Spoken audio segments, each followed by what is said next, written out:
And for the final major dollar pairs, we've got USD Swiss, USD Yen, and USD CAD.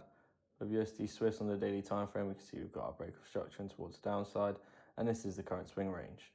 We've liquidated this high here, and then seen that demand chain break, creating areas of supply.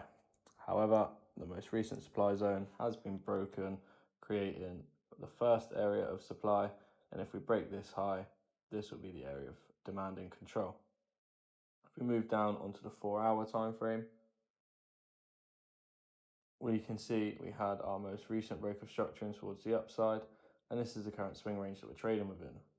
Yesterday, we were looking for a potential short from this area of supply, but with FOMC, we never got the confirmation to short, so we stayed out, which was good in the end. As you can see, we've had a nice big buy up.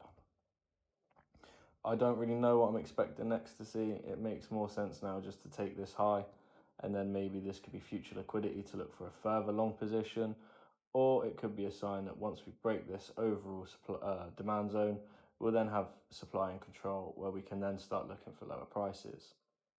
If we don't see that, then I'm happy just to stay out with USD Swiss. I don't think it's moving too clean at the moment.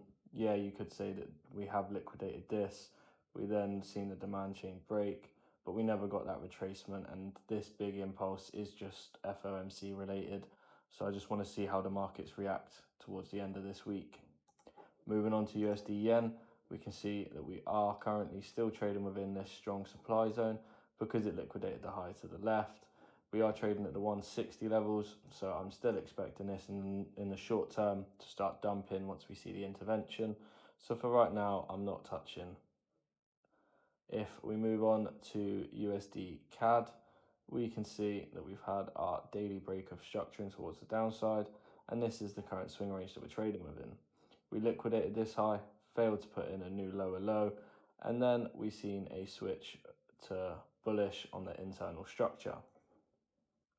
We are very overextended and we haven't seen a pullback in a long period of time, so buys are becoming increasingly less probable, although at this point it does seem most likely that we will take the swing high, as there is nothing here that says to me it's going to cause that reversal down lower.